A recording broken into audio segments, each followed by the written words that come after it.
Abbott. What time is it? It's time for the Abbott and Costello Show. We're on the air for ABC here in Hollywood. Well, what are we waiting for? Let's go with the Abbott and Costello Show.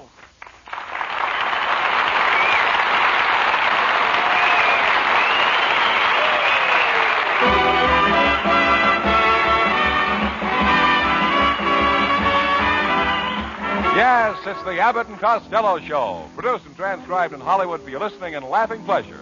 Chuckles with a carload and music by Matty Malnick. So hold on to your chairs, folks, for here they are, Bud Abbott and Lou Costello.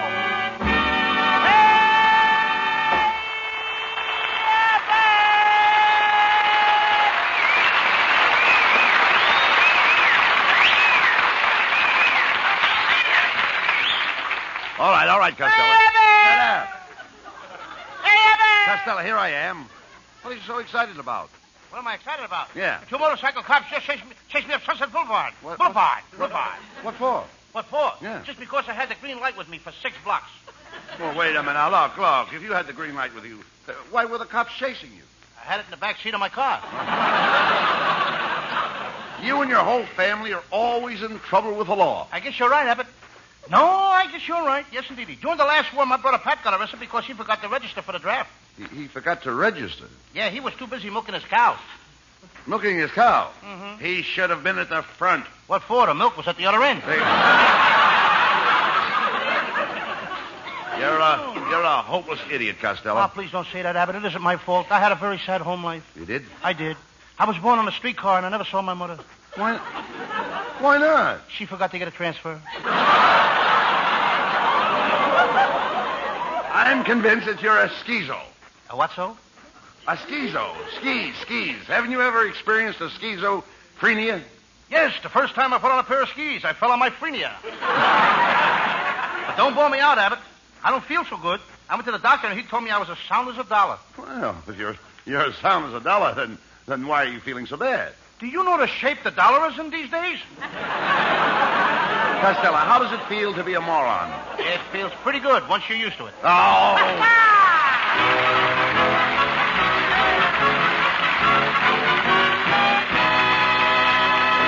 Well, there's a sample of the high-grade nonsense you'll be hearing for the next half hour. But before we get back to it, listen to this.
Stop howling, Costello. What is it? Stop howling. Where'd you get that black eye? Oh, I met Marilyn Williams at the country club, and she asked me if I'd like to play around with her. Yes? How did I know she was talking about golf? You look terrible, Costello. I do? Yes. Well, I had a bad day, Abbott. When I left Maryland, I ran into a tough guy with a gun. He said, "Give me your money or I'll blow your brains out." What did you do? I told him to blow my brains out. Why? In this town, you can get along without brains, but you gotta have money.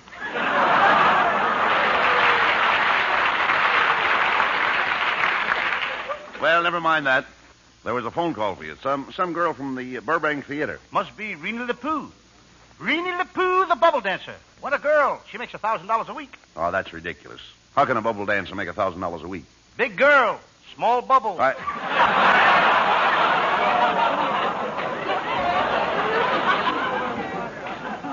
Does Marilyn Williams know that you're running around with this bubble dancer? Oh, sure. I told her, and she took it like a trooper. Like a trooper? A storm trooper. Well, now, don't be too hasty in giving up Marilyn for Lena LaPoo, especially. No, Renee LaPoo. Renee, is it? She's French girl. Oh, French girl. Are you sure that Miss LaPoo loves you? Oh, sure. Ever, she'd do anything for me. No She kidding. loves me so much that she goes out with other fellas so I can get the proper rest.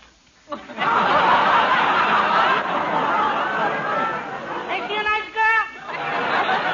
girl? Do you think you'll marry her? Nope. We got different ideas about marriage. She wants to have 5 boys, enough for a basketball team. Well, what's wrong with that? I'm a football fan myself. You get so stupid. Tell me, is there a school for morons? Oh, sure there's a school for morons. You mean you didn't know it? No, I didn't. And all the time we thought you were playing hooky. Costello, you'll be the death of me yet. What was that? I said you'll be the death of me yet. Promises. All I get is promises.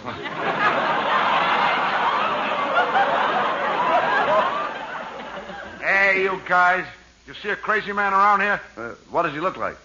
He's a skinny guy. 3 feet 2 inches tall and weighs 520 pounds. Just a minute. How can he be skinny and weigh 520 pounds? I told you he was crazy.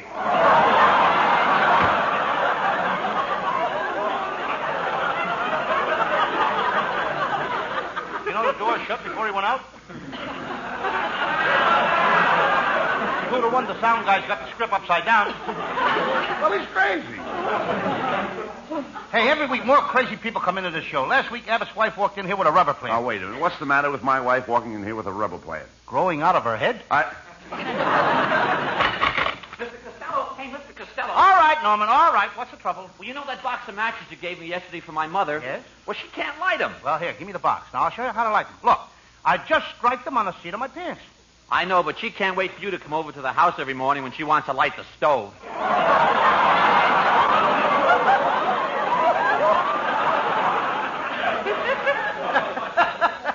Norman? I got something for you, and I want you to keep it under your hat. What is it? A new head. Costello, look, why don't you stop picking on Norman? Oh, why don't he get out of here and get himself a job? Norman, when I was your age, I was working in a store for $3 a week, and in 5 years, I owned the place. Yeah, but you can't do that nowadays, Uncle Louie. And why not? Now they've got cash registers. That was Abbott's nephew, folks. And at the end of the season, we're going to send him to the Harvard Medical School in a bottle. Oh, now look, Costello. Norman is a brilliant student of history. Right now, he's studying about the Egyptian pyramids. What's that? Well, they're great big things made out of concrete that took thousands of men to build them. Hundreds of years to finish them, and by the time they were finished, they cost millions and millions of dollars. In Egypt, they call them pyramids. We got the same thing right here in California. Yeah? We call it the Hollywood Freeway. Talking about pyramids, you see those cars on top of one another? Yeah, yes, I saw them. The joke stinks, don't it? Yeah. Well, I gotta go now. I got myself a new job. I'm with Phil Spitalny's all-girl orchestra. Well, that's fine. How do you get along with all the girls? Wonderful. He's got 40 girls, and every night after rehearsal, I'll grab each one of them and I kiss her goodnight. Wait a minute. You kiss 40 girls? Aren't you overdoing it, Lou? Yeah, but if you saw these girls, you'd be overdoing it, too.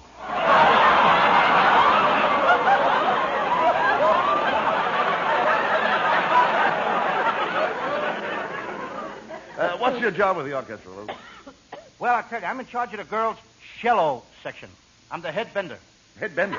Yeah. Every night when they get through playing, I help get their legs back in shape.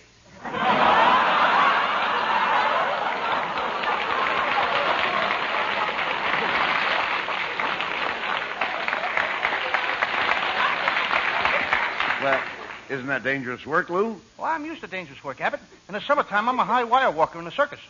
Do you use a net? No, my hair is just naturally curly.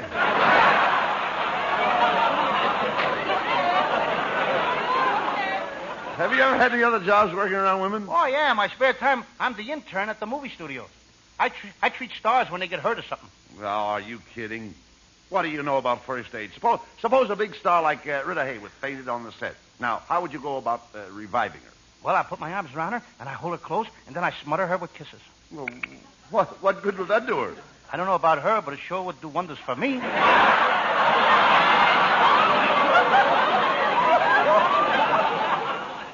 Hello, boys. Well, look, Costello, it's our singing star, Marilyn Williams.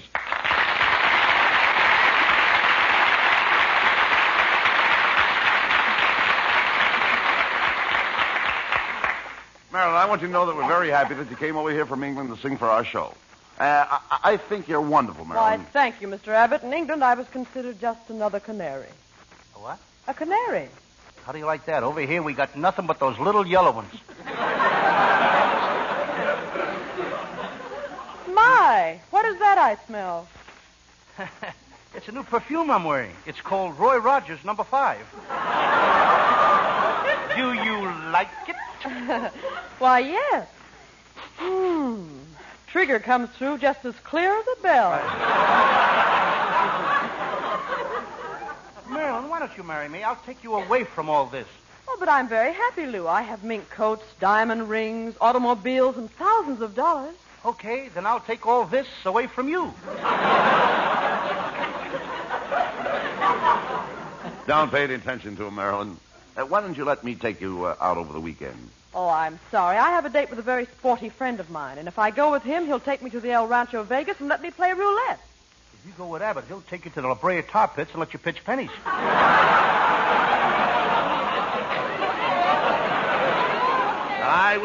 I wouldn't blame Marilyn if she left this program and went back to England.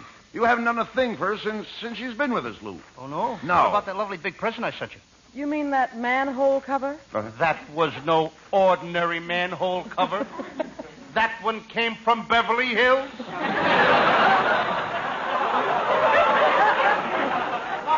Marilyn, why don't you forget about Costello? I'm the man for you. You and I would get along together like ham and eggs. That's Abbott, folks. Always putting himself first.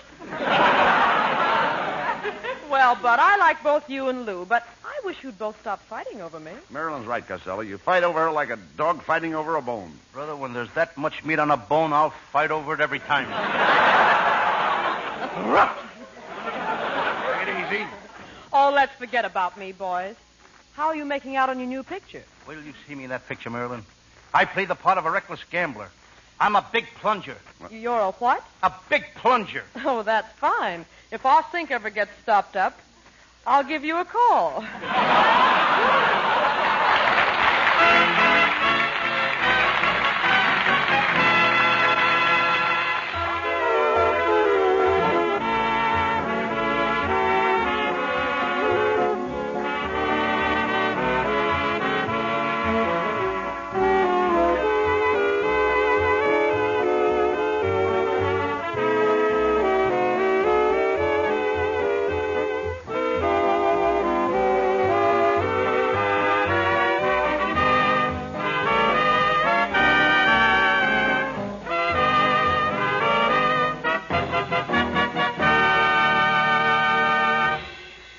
Now, let's get going. Now, wait a minute, Costello.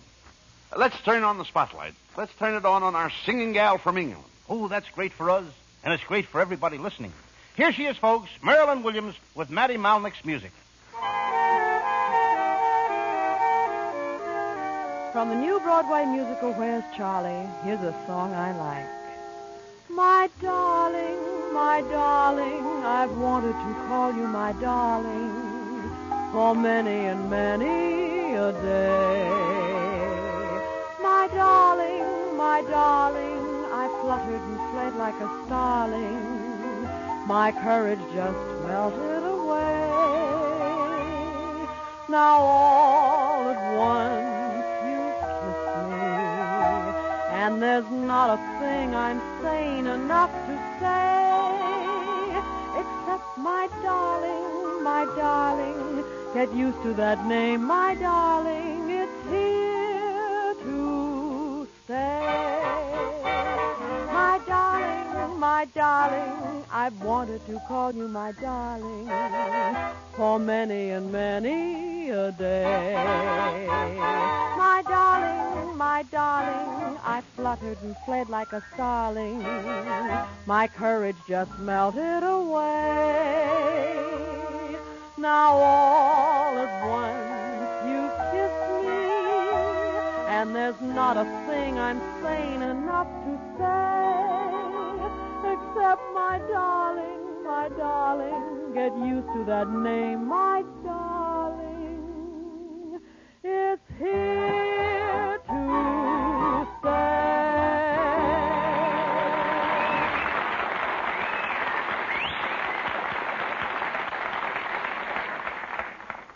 Abbott, I just got myself a swell job. Washing the windows of the chorus girls' dressing rooms at Earl Carroll's theater. Some job. Washing windows of the chorus girls' dressing room. What can you see in that? Plenty. After I get them clean.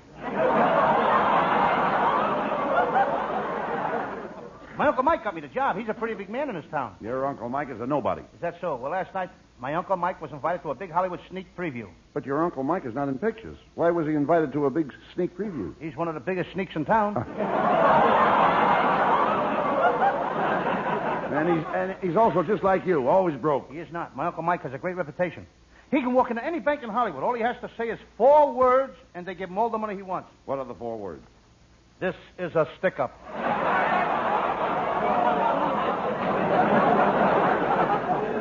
No, I don't see how your Aunt May puts up with Mike. Well, they get along pretty good. I can't see it. Uncle Mike is the boss in this house. Aunt May runs the kitchen, and she tells the cook what to do. She tells the maid what to do, and she tells the gardener what to do. What about Mike? He can say anything he wants to the cat. Well, at least he's got some home life. Costello, why don't you find a nice woman that's the home type? I got one.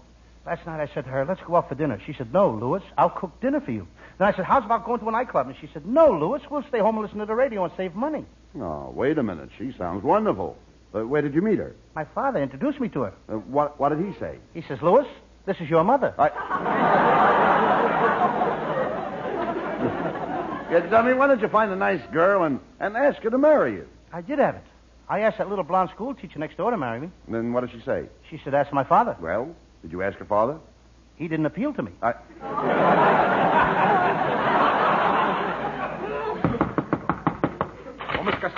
Mr. Costello, I got a note for you here.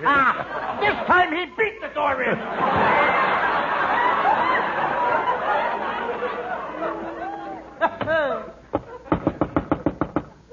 Oh, Mr. Costello.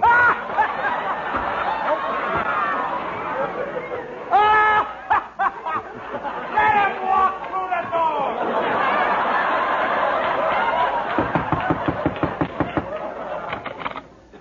Oh, Mr. Costello, I got a note for you here. I'm not answering you. I like it the other way.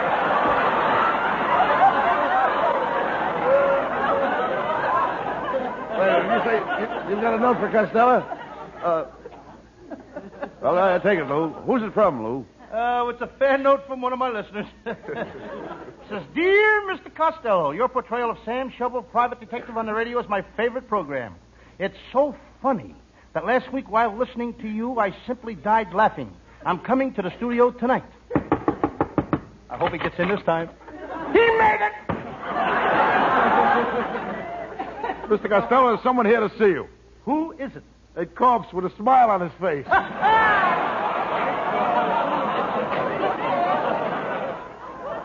Abbott, a Sam Shovel detective. I'm scaring half the people in the country to death. What about the other half? The Thomas Committee will take care of them. Well, never mind that. What is your Sam Shovel story for tonight? It's one of my most famous cases. I call it the case of the boy named Tony, whose mother kept him locked in a closet, or Tony's home permanent.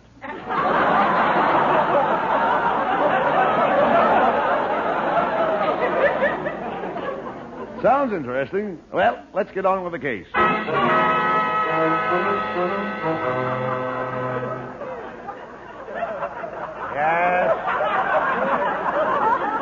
Yes, I'm Sam Shovel, private detective. I'm sitting in my little office with my legs crossed. The hard way. Behind my back. I'm sitting here typing a report on a famous criminal.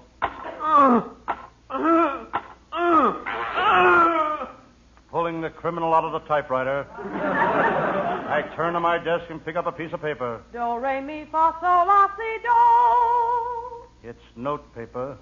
I decide to clean out my desk and throw all the old bills into the wastebasket. That was my light bill. That was the water bill. That was just plain bill.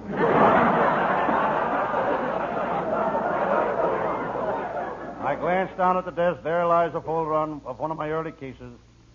The case of the murderess with the long golden hair. I made a lot of money out of that case. She was a beauty.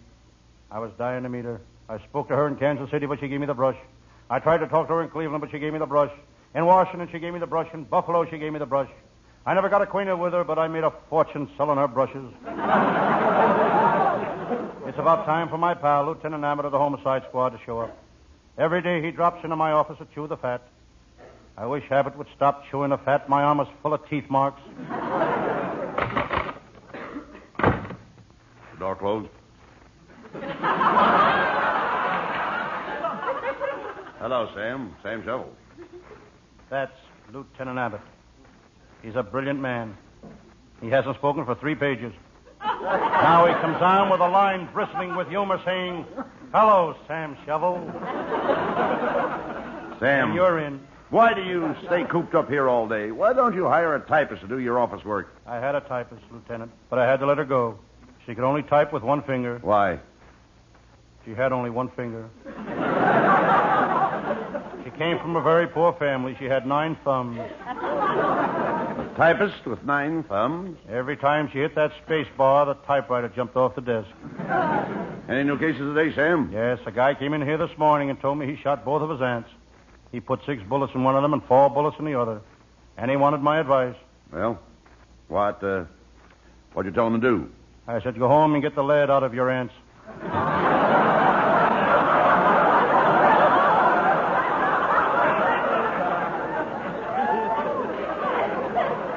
Sam, I've got a case for you. The chief wants you to shadow Striptease Susie, the burlesque queen, and see if you can get something on her. What? Clothes. You know Striptease Annie? Or Susie? Or wait a minute, Susie. Do you know Striptease Susie, Sam? Doesn't matter who it is. I'll get it. I saw her on the stage once. She came out to do her fan dance.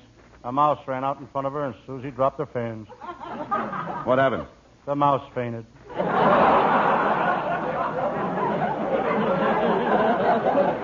Well, forget about that case, Sam. How would you like to help me collect some evidence against Waterfront Lil? I think her cafe on the riverbank is a hangout for the smugglers, but I need more information. I'll help you, Lieutenant Abbott. I'll go down there with you. Hand me my fishing pole and that can of bait. What do you want with the bait? I'm going to worm the information out of her. Sam, you're a tough detective. Waterfront Lil used to be your girl, and here you are ready to double-cross her. Yes, Lieutenant Abbott. I'm a detective through and through. Why, I'd double-cross my brother. Hello, Sam. Get out of here before I double-cross you. Who was that? My brother. Now, come on, Sam. We're going to Waterfront Lil's Cafe.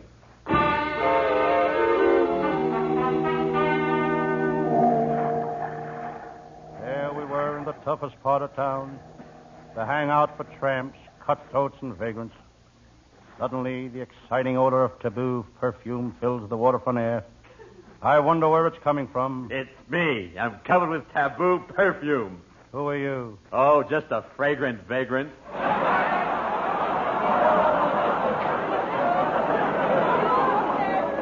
No matter what we give Abbott's nephew, he gets nothing. Go on, Just a Sam. check every week. That's all he gets. Hey, Sam, there's Waterfront Lil's Cafe over there. I don't like the looks of that place, Lieutenant. Why not? Sailor just come out of the door and he's walking down the street holding his girl's arm. Well, lots of sailors walk down the street holding their girl's arm. While the girl is still in the cafe.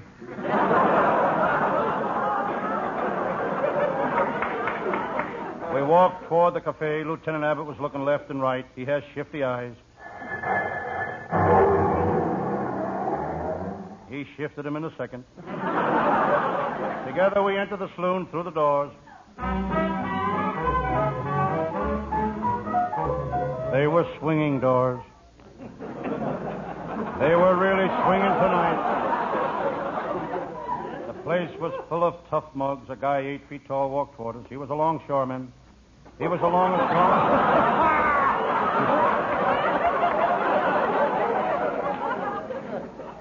I just got it myself.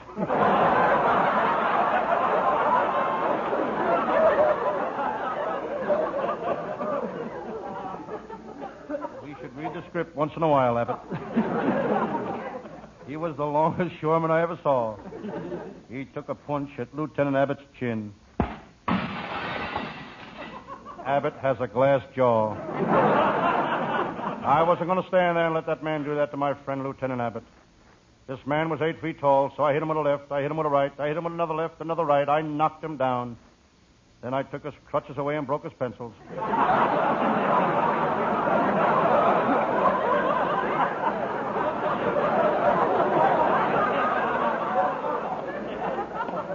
I looked up. Waterfront Lil was standing beside me. She was more beautiful than ever. She spoke. Hello, Sam. Hello, Miss Waterfront. Call me Lil, you gorgeous hunk of man. Okay, Lil, you gorgeous hunk of man. Never mind the romancing, Sam. You've got to find out if she's a smuggler. Okay. Be subtle. Don't let her know you're after information. Okay, take it easy. All right. Okay. Lil, are you a smuggler? Sam, I'll tell you if you promise not to turn me over to the police. Now, promise you won't turn me over. Why should I turn you over? You can't look any better on the other side. Oh, Sam, you're so sweet. Come here. I'm going to give you a kiss that will take the curl out of your hair. Well, Sam, speak to me. Lieutenant Abbott, call up my mother and tell her I'm no longer a Tony twin. Well, Lil, we've got you at last. I'm taking you in. Oh, no, you're not. You'll never take me alive. Quick, Sam, put the handcuffs on her. She got me. I'm shot. Oh, I'm sorry, Sam. Quick, Lieutenant, call an ambulance. We'll take Sam to the hospital. No, not the ambulance. Sam, don't you want to go to the hospital? Yes, but I ain't riding in no ambulance through that Los Angeles traffic. A man can get killed that way. I'll walk. Oh, quick, get him out of here.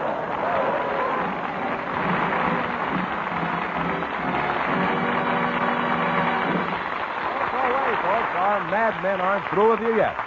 Right now, they want you to hear this.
Well, Costello, you certainly gave a brilliant performance as Sam Shovel tonight. Thank you, Bud Abbott. You're full of pep. Yes, sir, you certainly were effervescent tonight. Did you ever see me when I ever wasn't? Ever wasn't. Now I know what happened to Baron Munchausen's riders. We've got them. Oh, good night, folks. Good night to everybody in Patterson. Good night.